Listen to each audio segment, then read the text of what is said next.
Become a sustaining member of the Commonwealth Club for just $10 a month. Join today.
Thank you to the Ken and Jacqueline Broad Foundation, by the way, for providing free copies of Vanessa's book to the students and educators who are watching today.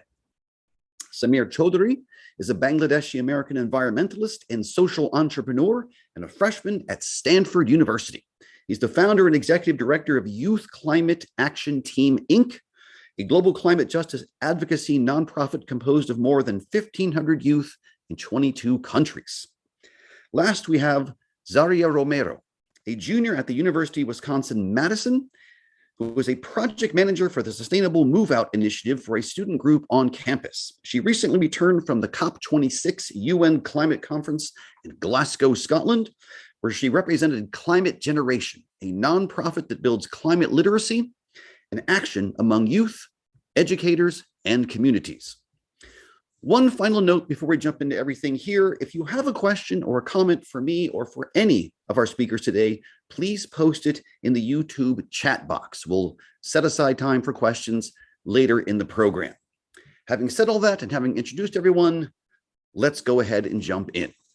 Now, I'd like to pose a question to start with to our panelists. It goes like this. Every great journey starts with a great story. And so I'm going to start with Vanessa. And what I'd like to hear from you is, can you take us back to that moment or walk us through that moment when you became distinctly aware that climate change was something that had directly impacted your life? And also this, in the same time, when you thought you needed and had to do something about it. So Vanessa, can you walk us through that moment for you? Thank you so much. This was in 2018, and at that time, I was trying to find out the challenges that the people in my community and in my country were facing. And when I found out that the climate crisis was one of the greatest challenges that was facing the lives, that was affecting the lives of so many people in my country, I was surprised. I have seen and studied about climate change in geography class, but I didn't see the education of it that showed me that this was a reality of something that was happening right now, or the education that pushed me to think about what could happen in the future if nothing is done about this. So reading about all these impacts that were already unfolding in my country, the floods, the droughts, the landslides, I decided I had to do something about it. But I was scared. I was scared to go out there. I was scared to start striking. I was always very shy to, stand in front of people or look at people or just be in a place where everyone is looking at me. So it took me a while to actually start striking because I was very scared. And then this one day, in the first week of January, it was a Saturday.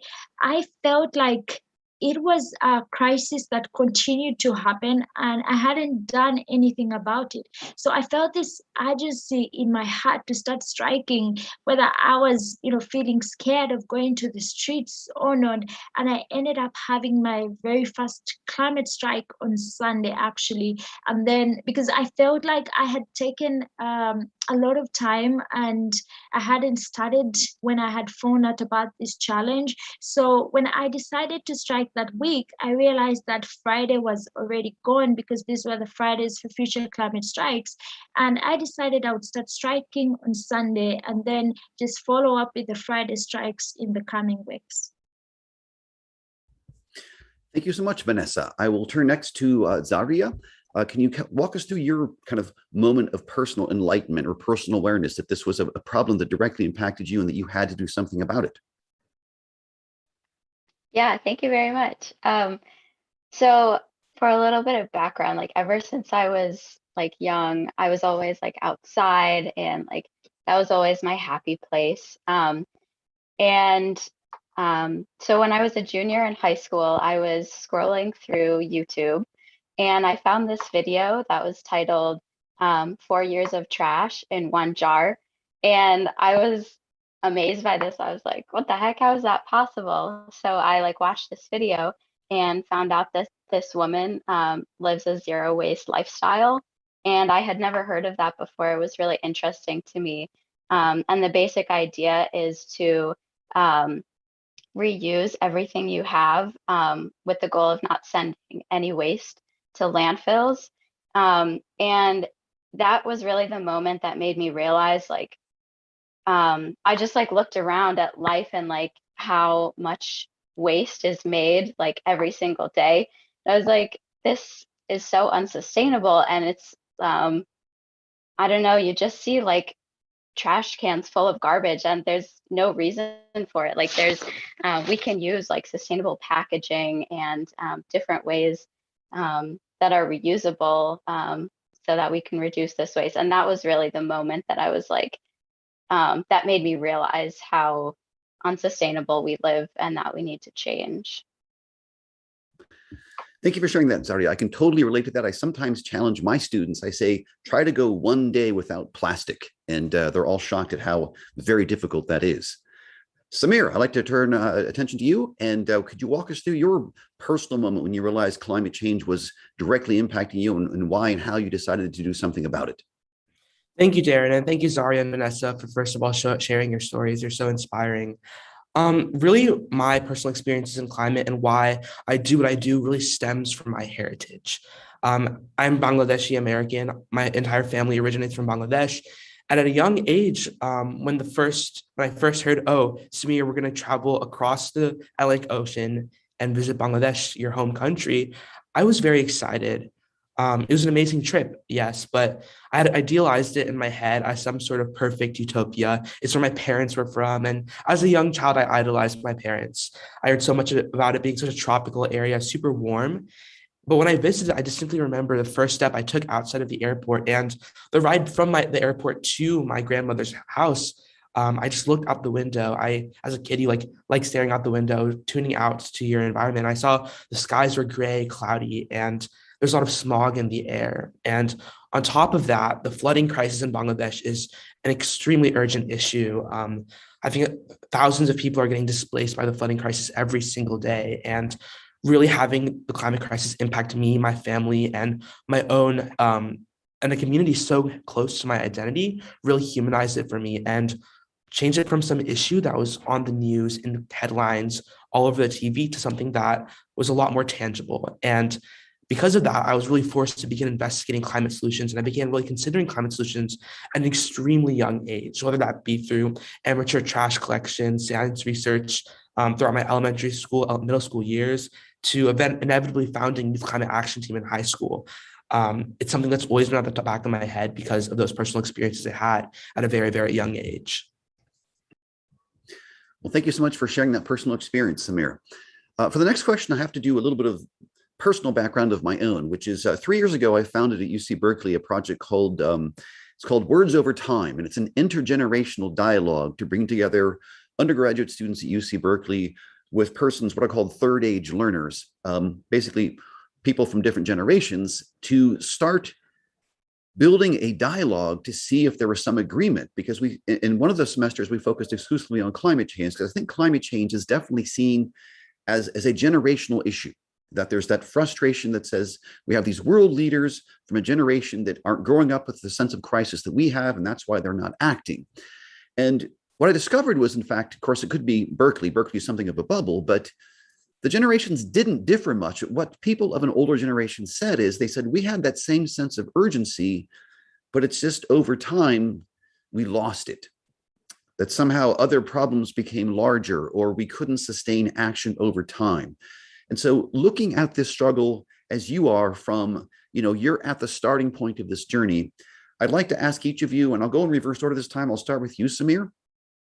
I'd like to ask you if you do see it as a generational issue, and if you are aware of the fact that there's potential burnout or there's potential, decay in the spirit of the movement, what are you doing or what are you thinking of in the moment that can keep the focus on climate change, not just now, but say in 10 years as well? Samir?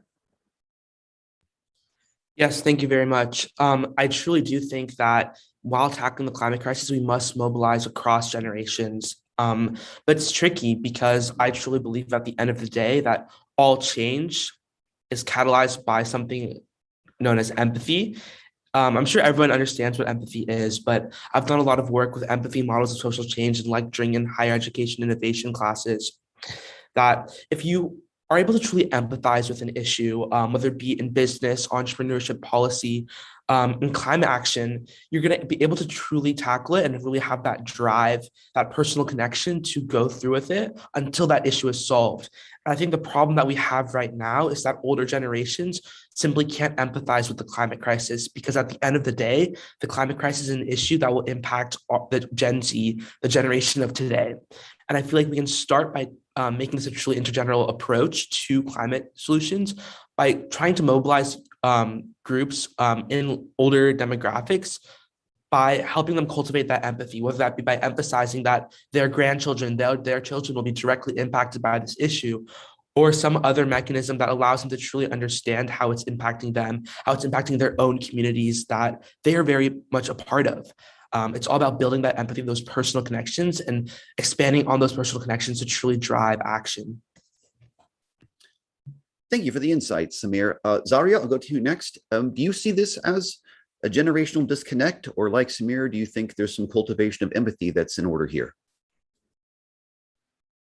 Yeah, I definitely agree with Samir. I think you made some really good points about like connecting people to the issue. And I think that may be why the youth are so tied to climate change and why we're fighting so much for policy change and action towards climate change. And I also think that like connecting to what you were saying, like bringing in the older generations and like talking about like local stories of climate change, I think that really helps bring the community together and realize that like these things are happening in our community and like I don't like that and we should change this.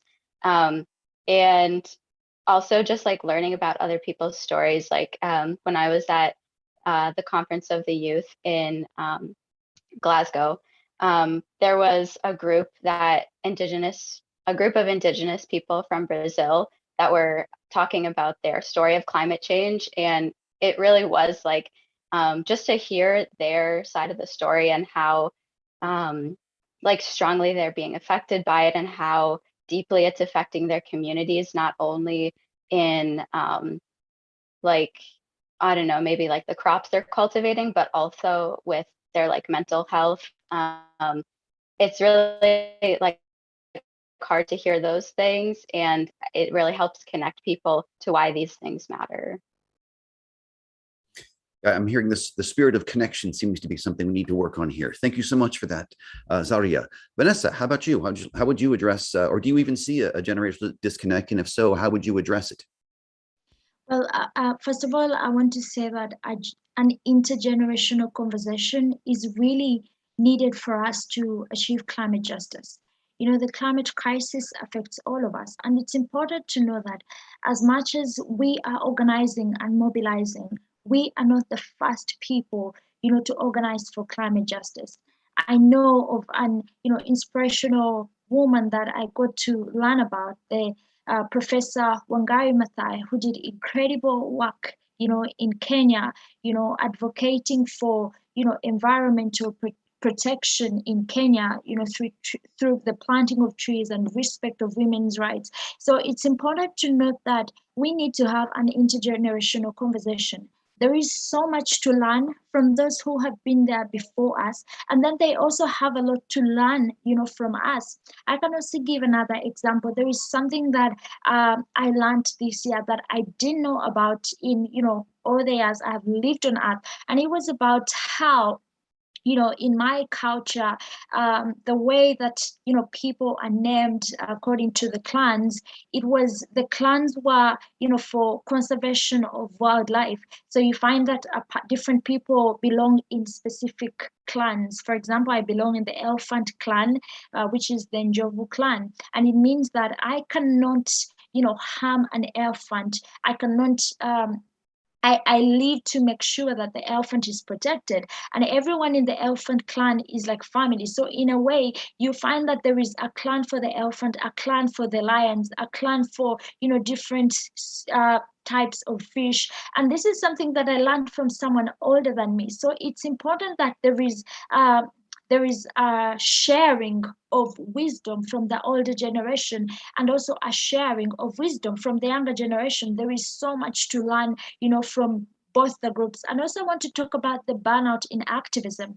Activism can be very hard for so many activists. It's a lot of work. You know, many activists have to do school, have to do work, and at the same time do activism. So there can be burnout. I have experienced it, and I have been at a place where I felt like I couldn't strike anymore because I didn't have the strength. And I think this is why it's important for, you know, activists to prioritize their personal, you know, care, to have a personal self-care for themselves, because in the end we can only better take care of the planet if we are also doing well. So for the burnout, I think self-care is really important for activists, and also for activists to know that, you know, they are not alone. Many times when you feel like you're working on this climate issue all by yourself, it can feel like a lot of work. But when you know that you're different people, a global movement, this can help you easily take some time off and rest when you know that you need to. And I think that, again, on the issue, you know, of intergeneration, I think it's really powerful when we all work together. Earth is our home, and it's our responsibility. And we don't want all the responsibility to be put on the young people. We all need to work together, regardless of who we are or regardless of how old we are. And then there is something you mentioned in your, you know, in your question about how people can, you know, for people can stop, you know, paying attention to the climate problem because of the arising of more problems. I think that it's important for people to understand the intersection of the climate crisis and many of the challenges, you know, that people face, be it gender equality, be it eradication of poverty. You realize that the climate crisis is pushing millions of people into extreme poverty, keeping families in poverty traps, and poverty being, you know, transferred from generations to generations. So we cannot eradicate poverty without climate justice. We cannot achieve zero hunger without climate justice. No gender equality or peace in our communities without climate justice. So you realize that most of the challenges that we see in the world, in a way, they are being exacerbated by the rising global temperatures. So that I think we need to create more awareness about the intersection of these challenges, and then for people to also understand the urgency. I had you mention that, you know, in 10 years? Shall we still, be talking about this in 10 years? And I just really want to say that communities on the front lines of the climate crisis, they do not have 10 years to wait. The climate crisis is affecting millions of people right now in the global south.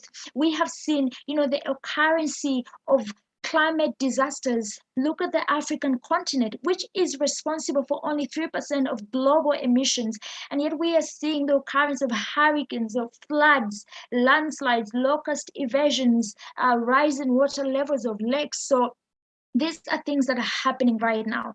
And the earlier we understand the urgency of this challenge, I think that it will help us understand that many communities do not need 10 years. They don't have 10 years to wait, because that means more devastation. Thank you so much for that, Vanessa. And I especially relate to your point about self-care. I'm teaching a class this semester on human rights.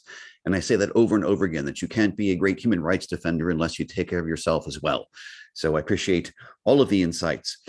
I'm going to switch gears a little bit here. And this time I'm going to start with Zaria. I know, Zaria, you and Vanessa both got back from COP26 recently. And I will say my experience with these kinds of huge conferences is that I usually show up with a great sense of hope and optimism. And usually, not always, but usually I find that kind of dissipating into a sense of frustration after every day that passes after the conference. I was wondering if you could give us a sense of what your feel is, whether this was a conference that was filled with a lot of talk, but will probably dissipate like so many others, or whether you felt there was a real sense that change had to happen and was going to happen. So Zaria, I'll start with you. Yeah, thank you very much for your question. So I actually attended Conference of the Youth, which was the youth conference before COP, where like the main goal of it basically was to create this global youth statement from youth from around the world. So I definitely felt that sense of like hopefulness, and like at the first meeting that we had, it was like, we're here to get stuff done, and like, I don't know, list our demands for what we expect to see. And I think that this meeting may have been a little bit different from the COP, because it was right before it and we were all like fired up to be like, this is what we want to see, like this is what we expect to see. And I definitely left with a feeling of, two feelings. Definitely a feeling of hopefulness because of everyone that was there, and like this whole youth community that's ready to take action and demand action for climate justice. But also that like hearing other people's stories and connecting with different people, there's a lot of work that needs to be done, and a lot of different spaces, just like Vanessa was explaining in her answer to the last question. There are a lot of different areas that we need to change. And it really is this intersection of climate justice and climate change. You can see it throughout all the world's problems. So we can't solve the rest of those problems without talking about climate change. So to sum it up, I definitely left with a feeling of hopefulness, but also of the reality of how much work still needs to be done. Yes, there's always more work that needs to be done. Thank you so much for that, Zaria. Vanessa, what was your reaction to COP26? Did you have the same experience where you felt at least there was a sense of hope and you're trying to sustain that hope, or was there a different experience that you might have had? First of all, I want to say that, in the halls, there was this feeling of, celebration, because it felt like, the people in the halls were celebrating that we were actually moving forward, with all the commitments, with all the promises.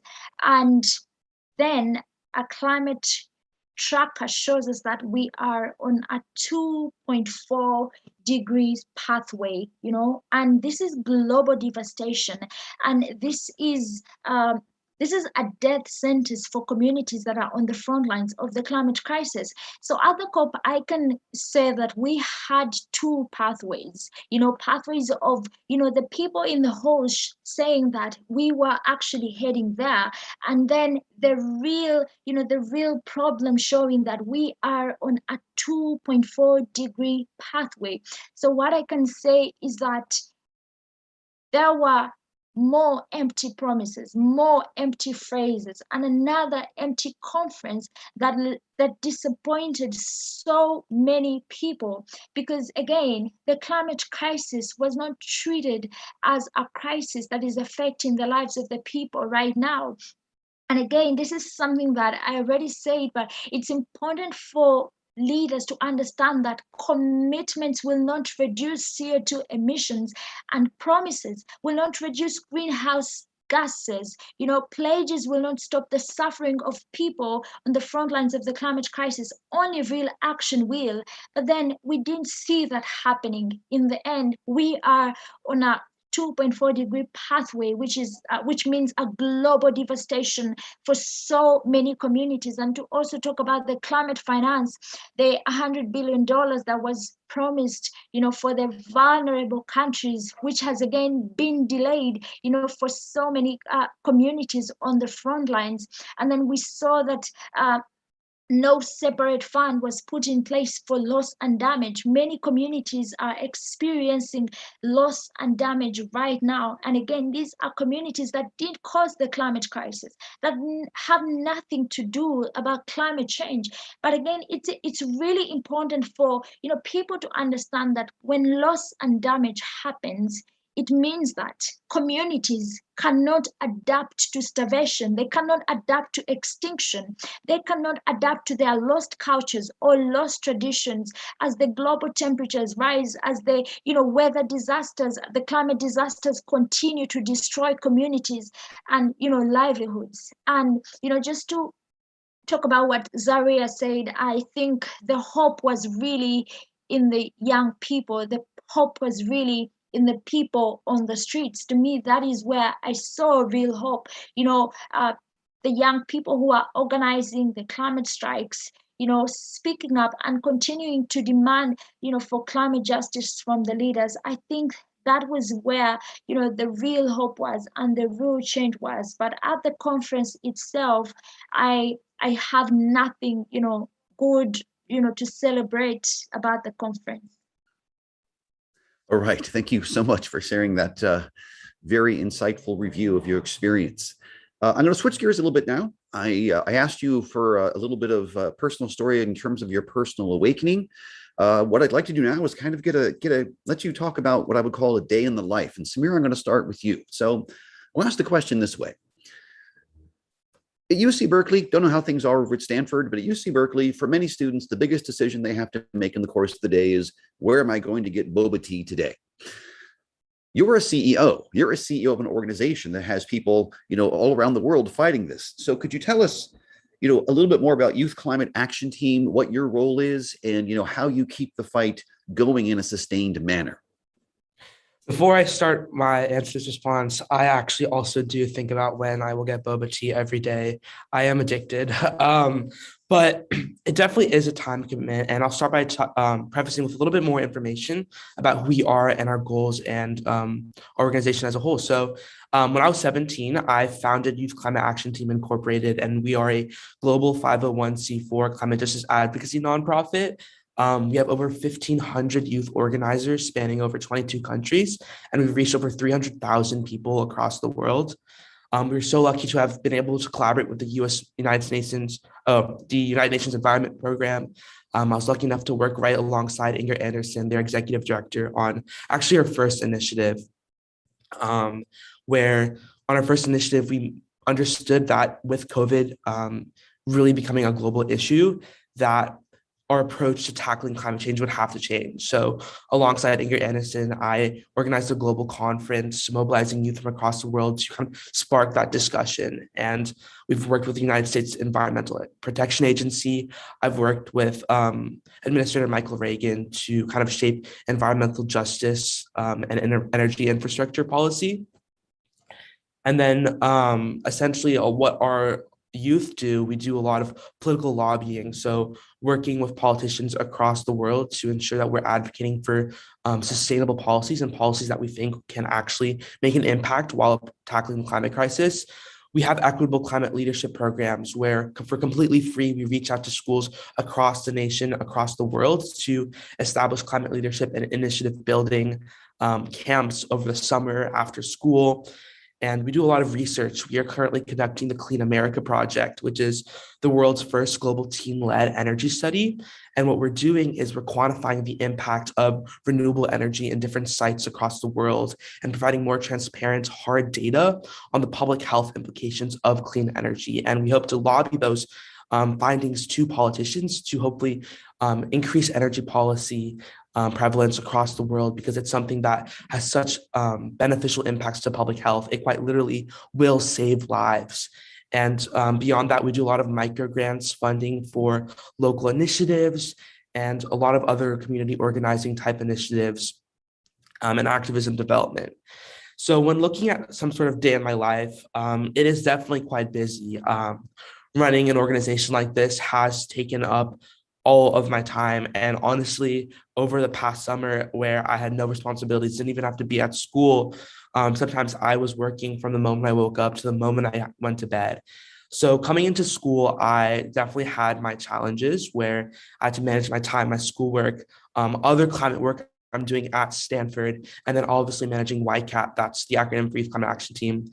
And I think it all comes from my team. I cannot speak more highly about them, how committed everyone is, and how easy it is to delegate the work amongst ourselves. So we are split in, we have a board of directors of almost 15 directors, and each director leads their entire branch that has hundreds of teams in them. And I think by truly splitting it up with my team members and creating a collaborative atmosphere of other people that I truly trust, I was able to really split up the work. So at the end of the day, me, myself, that I don't have to do 8-hour days anymore in college, and that I only have to be doing really, really administrative type affairs, whether it be doing financial type stuff where I need my name, or finalizing different types of initiatives, or really giving the green light on the launch of a new initiative. So to answer your question directly and summarize everything I've just said, I would say just truly being able to have an atmosphere where I was able to split up the work with everyone has really made it easy for me to manage my time. Amazing. That's, obviously, if you're dealing with climate change, I expect to hear stories of very long days. And something tells me when I ask the same question of Zaria, she's going to tell me about long days too. So Zaria, tell us about your work with climate generation. And if you'd like to, tell us if you like boba tea, since that seems to be a thing too.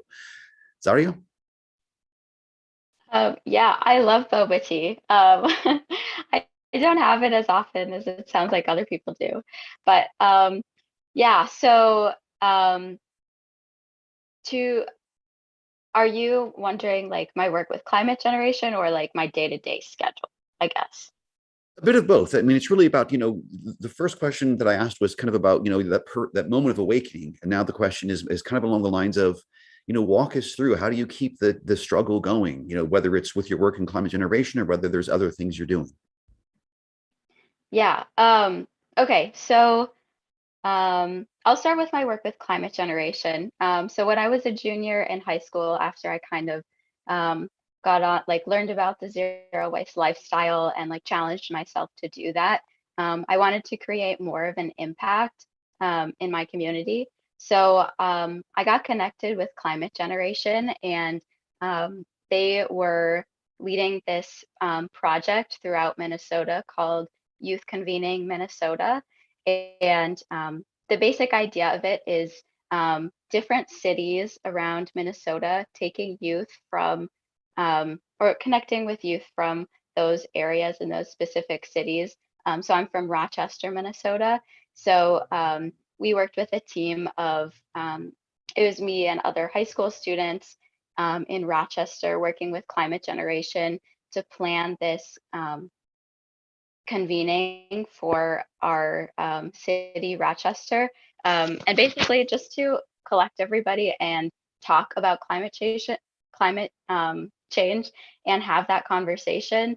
And the real like goal of it was to connect people to each other, and we incorporated local stories of climate change and local stores and organizations, and like what resources we had that are kind of dealing like um, working towards solving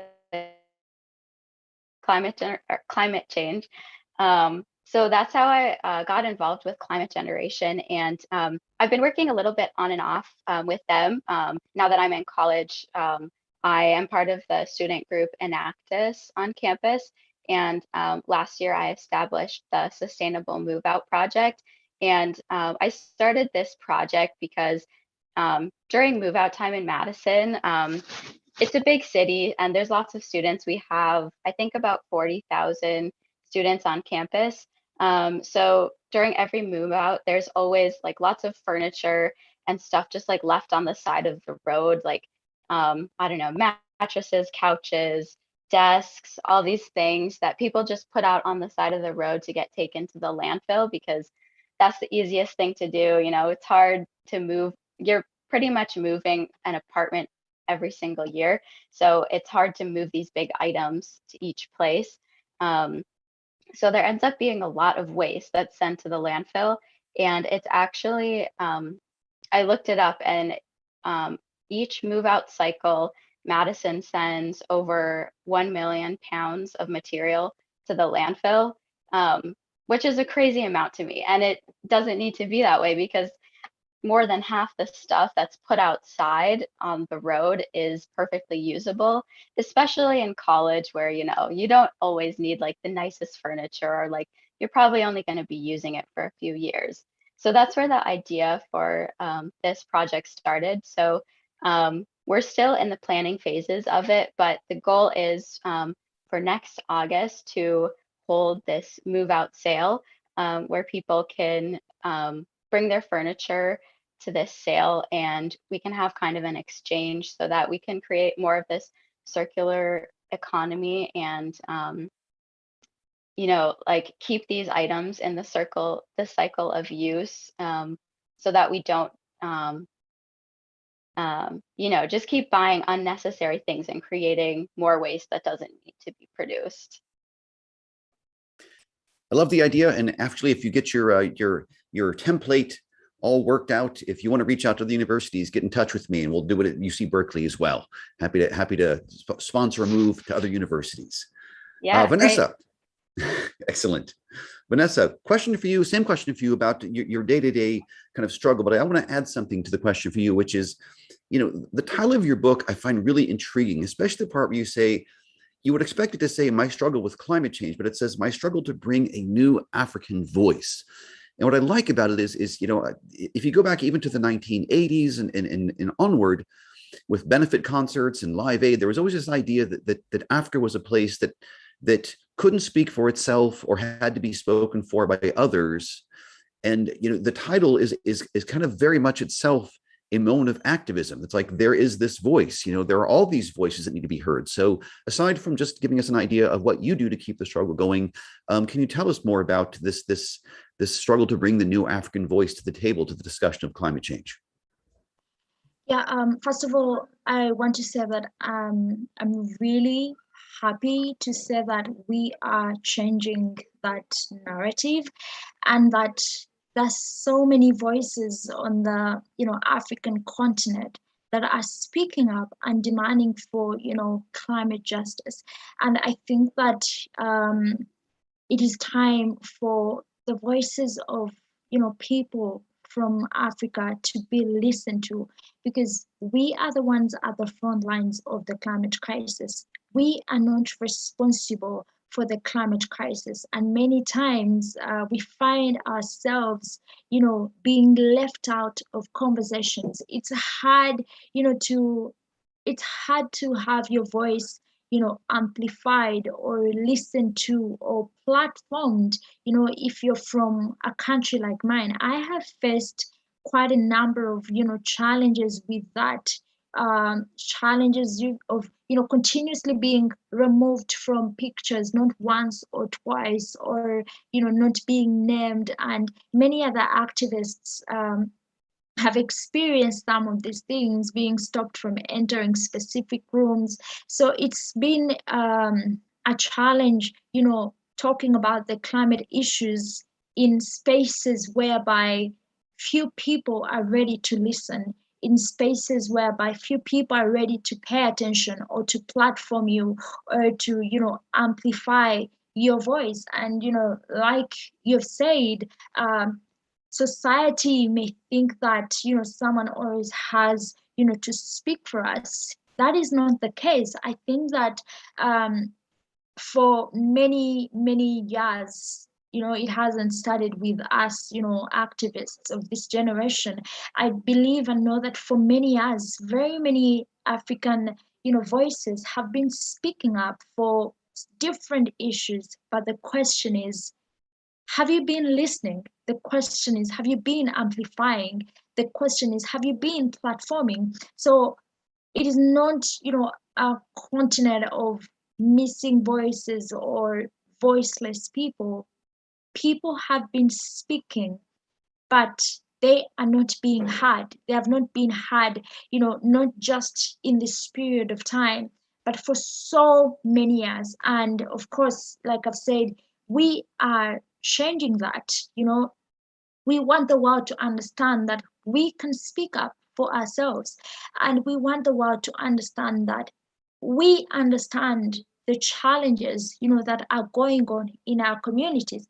It doesn't make sense for someone to talk about a climate crisis in a specific African continent without hearing the voices or the stories of the people in those communities. It also doesn't make sense to determine climate solutions for specific communities on the African continent, again, without seeking for wisdom or knowledge from the communities, from the people in those communities. So I think that it's time for people to understand that many voices from Africa are speaking out. They've been speaking out, and they're demanding for climate justice, and they know the climate solutions that work for their communities.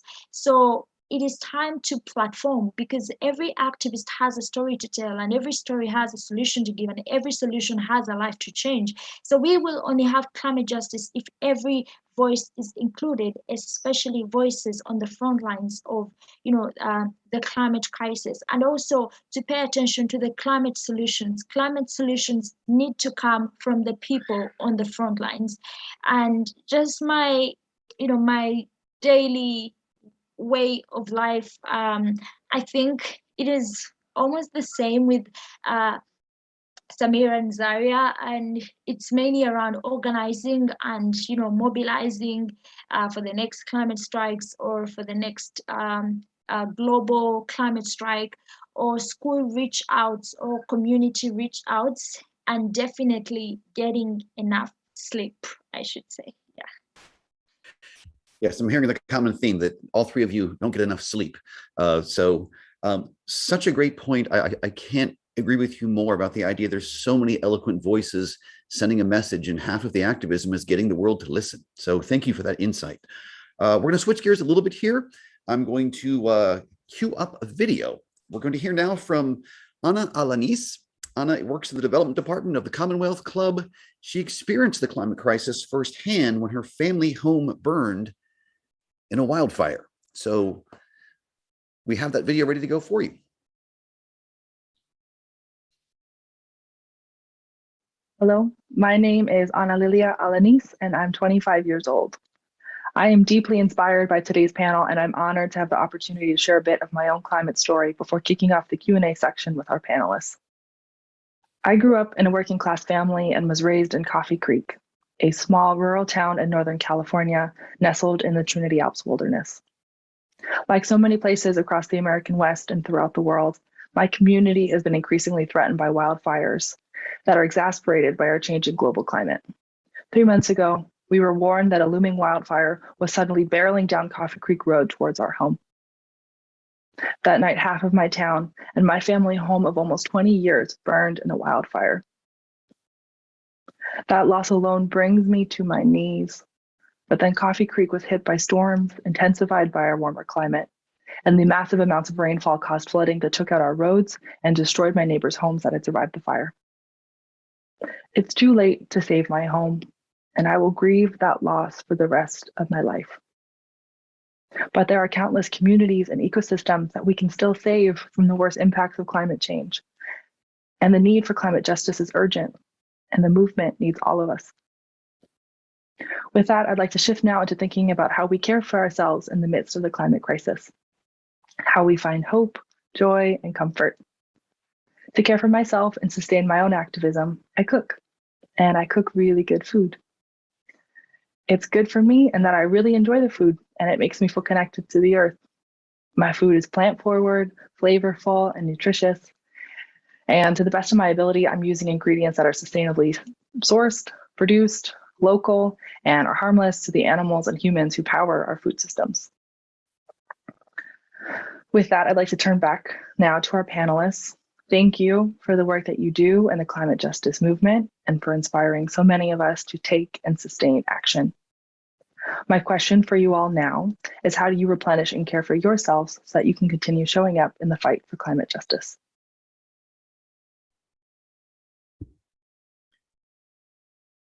All right, what an excellent question, since self-care already came up once before. So before we jump into other audience questions, aside from boba tea, I guess I forgot, Vanessa, to ask you if you liked boba tea, but give us an example of because everyone knows that struggle is exhausting. So give us an idea, give us one thing that you do that helps keep you going. What's your self-care thing, your go-to self-care thing? I'll start with you, Samir. Yeah, honestly, I feel like the biggest thing that gives me joy is just being around people that I love, whether that be my family, my friends, and they make my life in climate activism so easy because a lot of the times I'm working with them. I'm working with people who I'm really, really close friends with. And that in itself, I find to be very, it allows me to preserve my energy and prevent burnout. I would say apart from that, I think the biggest thing that I do outside of climate activism is spending time with friends. That really helps me take care of myself, because as Vanessa said earlier, if we aren't taking care of ourselves, the movement isn't there, because we are the movement. So it's definitely just taking a break from the day and working out, whether that be going on a run, riding my bike throughout the various trails in the DC and California regions, or just going for a nice swim. Those are always really nice methods that I try to implement in my daily life to keep myself fit, but then also give myself a mental break from just all my work that I have to do. All right, excellent. Zaria, any tips or insights, or when you want to share anything you want to share about how you keep yourself going, rejuvenate? Yeah, definitely. So my favorite things to do to rejuvenate and I guess for self-care is either like yoga or meditation. I find those to be like very healing, and it also brings in like some exercise, moving your body. Or also another thing I love to do when I have time is to just like go for a walk outside and enjoy the nature and the space that you have, because I think a lot of, like when you're learning about climate change and about the ways it's affecting different communities, it can weigh like a lot on you. And I don't know, it's really hard sometimes. So I think just being present and enjoying, like hearing the birds chirp or seeing, the leaves of a tree like blow in the wind, those are really like, I like focusing on those things like in the present and just finding the beauty in those too. Well said. Like I said, I often advise my students to do the same thing. I sometimes challenge my students to also go a day without social media, and they come back with great comments like, I actually heard birds singing for the first time. It's like, yes, it's everywhere. Vanessa, how about you? And do feel free, Vanessa, if you like boba tea, you can say so. But if you have another drink that really rejuvenates you, that's fine too. But give us an example of how you participate in kind of self-care to make sure that you keep your energy levels up. First, I haven't had it before, so I don't even know how it looks like. Yeah, but personally, I love to be by myself a lot, especially if I'm not doing activism, and I just love to be in my room, literally most of the day. If I'm not doing anything, I just love to be in my room, because when I am alone, I get to sleep when I want to, and I love sleep a lot. I think it's really important, especially when you're doing activism. And then when I'm alone, I love to pray, and I love to listen to worship music. It really gives me a lot of strength. And sometimes I love to watch a movie. Yeah, I think those are the things that I really love to do. Yeah. All right, excellent. Music is my thing too. I love to play music. And Vanessa, if you're ever in Berkeley, let me know, because I will be happy to buy you a boba tea so you can experience it. And note that I say buy you a boba tea, because I will not buy one for myself, because I'm not a fan of boba tea. So there you have it. All right, got two questions coming down. I'll ask the first one, and I'll start, in this case, I'll start with you again, Vanessa, which is, we think of activism about breaking through and creating change, which is what it is, but it's also kind of pushing against or helping to shift the perspectives of people who are actually against you. So I think all three of you, I'm sure, have experienced people who give you pushback. So can you give us an idea of who questions what you're doing, and who gives you pushback, and how you deal with the people who may oppose the message you're trying to bring? So Vanessa, I'll start with you. Well, I can start first of all by giving an example. While I was in Glasgow, I happened to speak at one of the, climate strikes. And, in one of the speeches, I talked about how the climate crisis was impacting the lives of so many people in my country, especially in the rural areas, and how people's farms are being destroyed, and how this in the end was affecting education of girls, and exacerbating the risks of early marriages for girls, and, just dropping out of school. And I also talked about how, many people, end up losing their lives in the cases of, landslides or, floods, in certain parts of my country. And then there is this, media outlet in my country, and they just put, a certain kind of headline basing on, on my speech. And of course, it's kind of a twisted kind of headline. And, there are all, these comments from so many different people, from my country, and many of them very young people. Most of them are age mates, or younger, or slightly older. And most of the comments were, saying that I was lying about the climate crisis. And then, so it was like a mixture of two reactions. People who are saying, no, you're lying, and people who are saying, but she's not lying, and giving all these, different news that have been produced. I don't know if what I can use, but different news that has been brought out, showing how the climate disasters have been, happening, how some schools have been submerged, how some hospitals have, been affected, how, girls have been affected. So it was, to me, what it showed me was that there was a lot of, lack of knowledge about the climate crisis. And I was trying to understand many of these people from the place of, I was, once in that place before, where I didn't understand the reality of the climate crisis and how much it was affecting the lives of so many people in my country. So I think that one of the biggest challenges that I have seen in activism, is people not knowing that what you're saying is actually real and what is happening. Because first of all, maybe this is not something that is being taught in schools, or this is not something that is really being highlighted by the media for people to learn. So I think that more climate, awareness needs to be created for people to understand that, when you're safe in your home, it doesn't mean that everyone else is safe. For people to understand that when you're going to school, it doesn't mean that every child, is going to school. So when things are going on well for you, it doesn't mean that everything is fine all of a sudden, for everyone else. Yeah. Absolutely. Thank you very much for that insight, Vanessa. I'll go next to Zaria. Can you give us an idea of, are there people who are opposing what you're trying to do or undermining your efforts, or what kind of opposition you get, and how do you engage with it, or how do you work through it?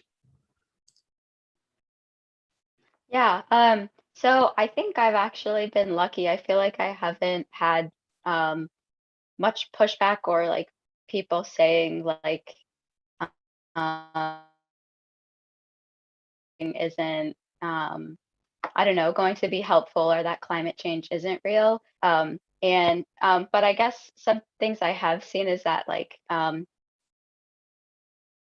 don't know, just this idea that like it's going to be hard to change other people's perspectives and opinions, because if they don't understand climate change. And I think what I would say to that is bringing it back to like empathy and connection. Like I think these are really going to be the things that help people understand the severity of this climate crisis, and that will help bring those people into the conversation and help them realize, all the things that we need to do. And another thing is that I think a lot of people don't realize how many services that the environment actually gives us. And like one thing we've been learning about in classes is like exactly what those are, and even like monetarily like quantifying those numbers, which I guess appeals to, some people that say like, why does this matter? Why should we take care of the environment? Like that's a reason why, because it provides us all these services that we don't even think about. Thank you, Zaria. Samir, any personal examples? Anyone tried, anybody, or how do you deal with climate change deniers? Or has anybody questioned whether we need an organization like yours? And how do you deal with it? Yeah, there are definitely been times when, unfortunately, decision makers haven't really advocated for the policies that I really would want to see implemented. I think a key example of this is some of the work I did with Sunrise Movement, which is a massive nationwide climate justice organizing nonprofit in the United States. I did a lot of work around their civilian climate corps policy, which is a visionary policy that would create a new government jobs program, putting a new generation of Americans to work combating the climate crisis. And I actually flew to California at the time. I was in the DC area. That's where I originally am from. And over last summer, I flew to California to speak and help organize one of their massive mobilizations around that policy. And I feel like when it comes to decision makers not advocating for the policy we want, or us not seeing the action we want, again, it all stems back to cultivating the empathy around the issue. And how that manifested itself in the work I did with the Civilian Climate Corps was during this rally that we had right outside on the front doorsteps of a California decision maker's home. We all began sharing our stories with a massive crowd, a massive audience, on how the climate crisis really impacted us. And there's a lot of similar stories with the one shared earlier of how wildfires really scorched California, burned down a lot of homes. And I was fortunate enough to share my own experiences being Bangladeshi American and coming from a region of the world that is so directly impacted by the climate crisis. So I think it's all about really humanizing the climate crisis by sharing and connecting personal experiences. I think that's our best approach to combating climate inaction, climate denialism, and seeing the policies that we want to see in the world. All right, excellent. Thank you for the response and the insights. I would like to, I'm going to try to do this. I'm taking about 10 audience questions and transforming them into one. There's a lot of questions about using the word accountability and politicization. And the perspective of most of these questions is, number one, this has become so politicized because policymakers end up trying to take over the dialogue. And at the same time, we can't seem to hold political leaders or countries accountable. Now, this is going to be kind of an impossible task. And Zaria, I'm going to start with you, which is we're also getting towards the end of our time here. can you quite concisely say if you have any insights on how we can hold policymakers, politicians, or whole countries accountable for the contributions, the negative contributions they make to climate issues? Zarya? Yeah, thank you. That's a very big question. um, yeah, I guess what I would say to that is, I don't know if there's a way to personally get in contact with policymakers, like whoever you have access to, I guess even um, like someone local in your community, like a mayor or um, I don't know, a senator or someone, like try to make those connections and really talk with those people. And I think that's a way to hold people accountable and also like band together with other people that feel the same things as you do about climate change and the need for action. And like when leaders see that so many of their community is concerned about and devoted to this issue, I think that's a way to hold them accountable. And also just keep demanding action if like you're not seeing what you want to see. Keep telling them that things need to change. And one other thing that I'll say is that I think a lot of the focus, you know, and I thought this too, like the most change is going to come from government policy, national policy, global policy. And I think that's true.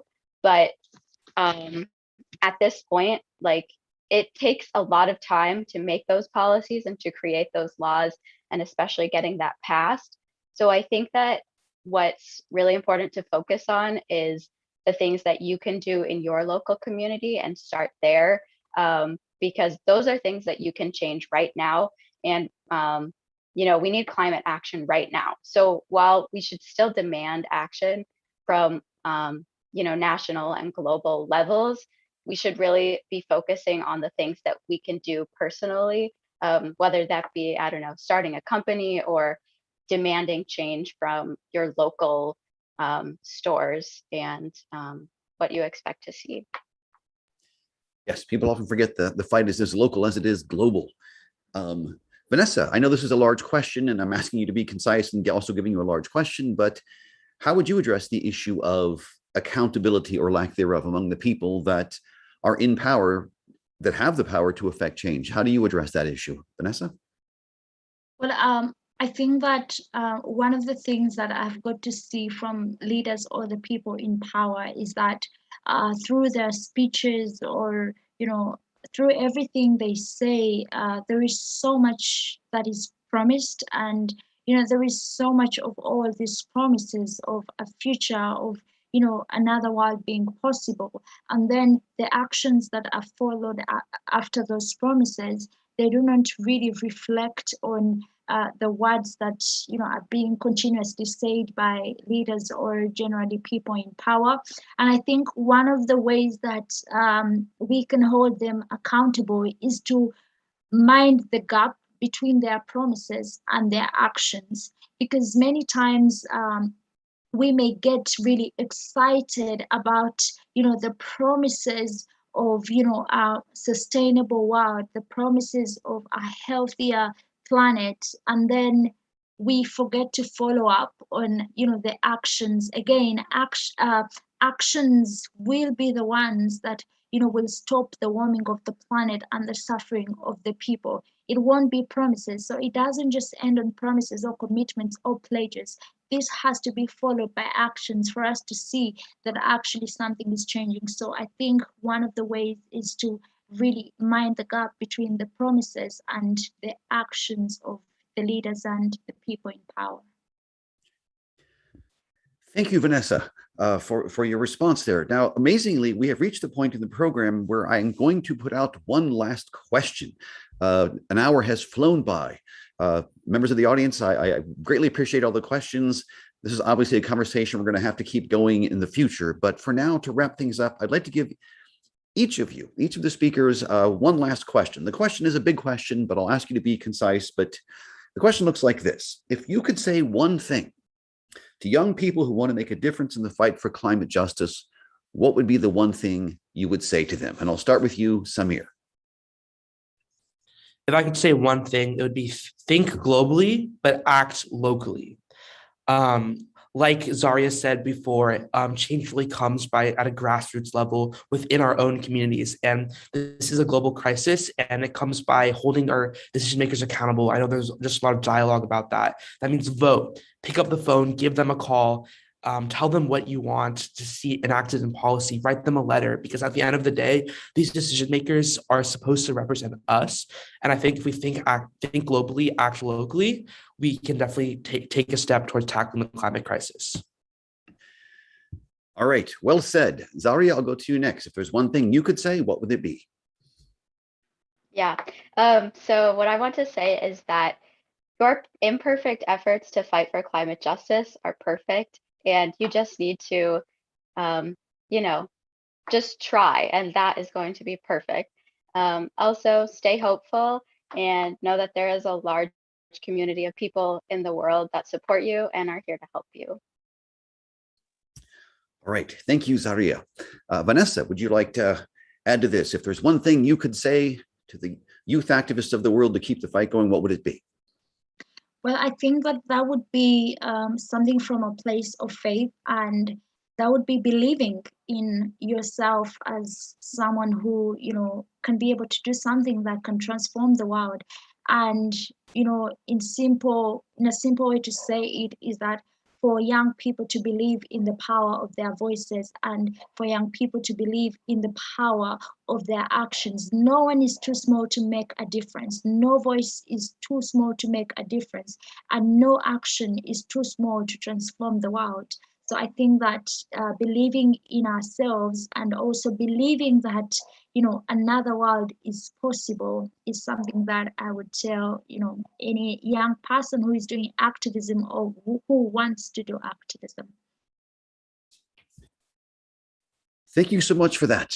And now is the time when I have to give a huge and sincere, heartfelt thanks to our three speakers, Samir Chaudhry, Vanessa Nakate, and Zaria Romero, for all of your insights today, for sharing your climate stories and the vitally important work you're doing to address climate injustice and inspire young activists around the world. I think I can speak for everyone here today, including myself, that we will leave this program feeling more hopeful and inspired than we did when the day started. The Commonwealth Club will soon be posting the video of today's conversation to their website. To watch the video and support the Commonwealth Club and their educational initiative, Creating Citizens, please visit www.commonwealthclub.org. I'm Darren Zook. Thank you so much for joining us online at the Commonwealth Club today. Onward into the day we go. Take good care, everyone.